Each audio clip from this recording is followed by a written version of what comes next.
He didn't notice her at first.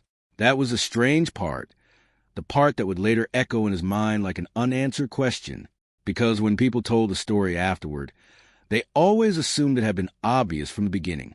They imagined sparks, instant connection, something cinematic. But the truth was quieter. Ion first saw Sarah on an ordinary afternoon in a crowded cafe near his office. She sat by the window, a book resting in her hands, her posture relaxed, her expression calm in a way that felt almost deliberate. She wasn't trying to be noticed. That much was clear. And maybe that was why he didn't notice her. Not really. At the time, his attention was elsewhere, on someone entirely different. Her name was Hina. Hina was everything that caught the eye quickly. Bright, expressive, full of energy that filled a room the moment she walked into it. She laughed loudly, spoke confidently, and had a way of making people feel like they were part of something exciting just by being around her. Ion had been drawn to that energy almost instantly. From a psychological perspective, it wasn't surprising. Humans are wired to notice novelty, intensity, and emotional stimulation. Hina offered all three. Conversations with her were unpredictable, filled with quick shifts and emotional highs. Being around her felt like standing near a fire, warm, exciting, but slightly overwhelming. He mistook that intensity for depth, so he pursued her. At first, everything seemed to confirm his choice. Hina responded with enthusiasm. She texted often, made plans quickly, and showed interest in a way that felt validating. Ion felt chosen, and that feeling fed his attachment. But over time, something subtle began to shift. The conversations, once exciting, started to feel repetitive. The emotional highs were followed by unexpected lows. Hina's attention was strong, but inconsistent. Some days she was deeply engaged, other days distant and distracted. Ion found himself thinking more, analyzing more, trying harder to maintain the connection. This is where psychology begins to reveal something important. Attraction built on intensity often requires constant reinforcement. When that reinforcement becomes unstable, the brain shifts from enjoyment to anxiety. And Ion was beginning to feel that anxiety. He didn't realize it at first. He told himself he just needed to put in more effort, be more interesting, more attentive, more something. Meanwhile, Sarah remained in the background of his world, unnoticed, unchanged. They worked in the same building, occasionally crossing paths in hallways or shared spaces. She would nod politely, sometimes offer a brief smile, and continue on her way. There was no drama in her presence, no urgency, no demand for attention. And so, Ion's mind, conditioned to chase stimulation, continued to overlook her, until one evening changed everything. It was a late workday. Most people had already left, and the building had fallen into a quiet stillness. Ion sat at his desk, staring at his phone. A message from Hina remained unanswered, not because he didn't want to reply, but because he didn't know what to say anymore. The conversation had become strained, forced. He felt tired, not physically, but emotionally. That's when he heard a soft voice. "You're still here?" He looked up. Sarah stood near the doorway, holding a file, her expression neutral but attentive. "Yeah," he replied, "just finishing something." She nodded, stepping inside. It's unusually quiet today. There was no expectation in her tone, no pressure to continue the conversation. But Ion, for reasons he couldn't explain, didn't want the moment to end. "Do you ever stay this late?" he asked. "Sometimes," she said, "when I need the silence." That answer lingered. When you need the silence. It wasn't something he had ever considered needing. They talked for a few minutes, about work, about the long day, about nothing particularly important. But something felt different. The conversation flowed without effort.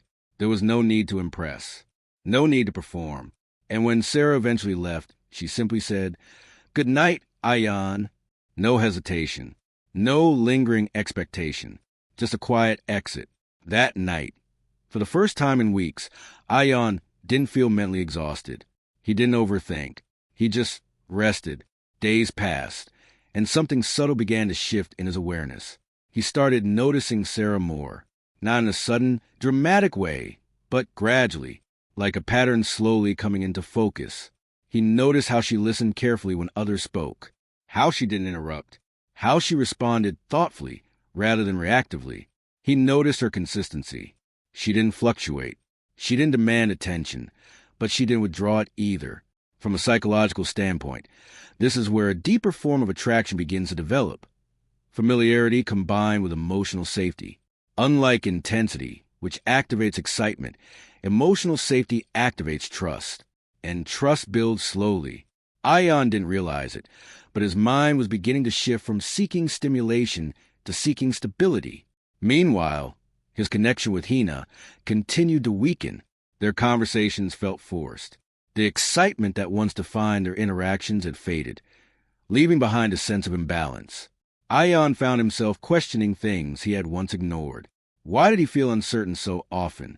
Why did he feel like he had to constantly prove something? Why did being around her feel more draining than energizing? Psychology explains this through a concept called emotional regulation. Healthy connections help regulate emotions. They bring calm, clarity, and balance. Unstable connections often do the opposite, creating cycles of highs and lows that leave a person feeling unsettled. Ion was beginning to recognize the difference. But recognition alone wasn't enough. He still felt attached to Hina, not because the connection was strong, but because it had been intense. And intensity creates a kind of psychological imprint that's difficult to let go of. It wasn't love. It was attachment. And attachment can feel just as powerful. One afternoon, everything came to a turning point. Ion met Hina at the same cafe where he had first seen Sarah. The conversation didn't last long. There was no argument, no dramatic ending, just a quiet realization that something wasn't working. "We're not the same anymore," Hina said, her tone calm but distant. Ion nodded. He could have argued, could have tried to fix things. But for the first time, he didn't feel the urge, because somewhere in his mind, something had already shifted.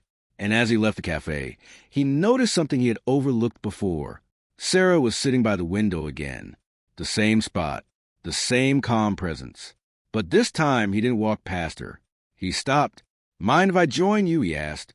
She looked up, slightly surprised, but not uncomfortable. "Sure," she said, closing her book. And just like that, something new began. Their conversations didn't try to impress. They didn't need to. They talked about small things, daily experiences, thoughts that didn't need to be polished or perfected. And slowly, Ion began to understand something he had missed before. Sarah wasn't trying to attract attention. She was simply being herself. And that authenticity created a different kind of connection, one that didn't rely on excitement, but on understanding. From a psychological perspective, this is a difference between external validation and internal alignment. Hina had validated Ion's need for excitement. Sarah aligned with his need for peace. And over time, peace began to feel more valuable than excitement. Weeks turned into months. Ion found himself thinking less about impressing Sarah and more about understanding her. He noticed the way she approached challenges, with patience, the way she handled stress, with quiet resilience. There was no performance in her actions, only consistency. And consistency, as psychology suggests, builds emotional security, the foundation of lasting attraction. One evening, as they walked out of the building together, Ion said something he hadn't planned. "I didn't notice you before." Sarah smiled slightly. "I know." There was no accusation in her voice, just acknowledgement. "Why?" he asked. She paused for a moment before answering. "Because you were looking for something louder." That answer stayed with him, because it was true. He had been looking for intensity, for excitement, for something that stood out immediately. And in doing so, he had overlooked something deeper, something quieter, something real. "Do you think people always realize this?" he asked. Sarah shook her head. "Not always. Some people spend years chasing the wrong feeling."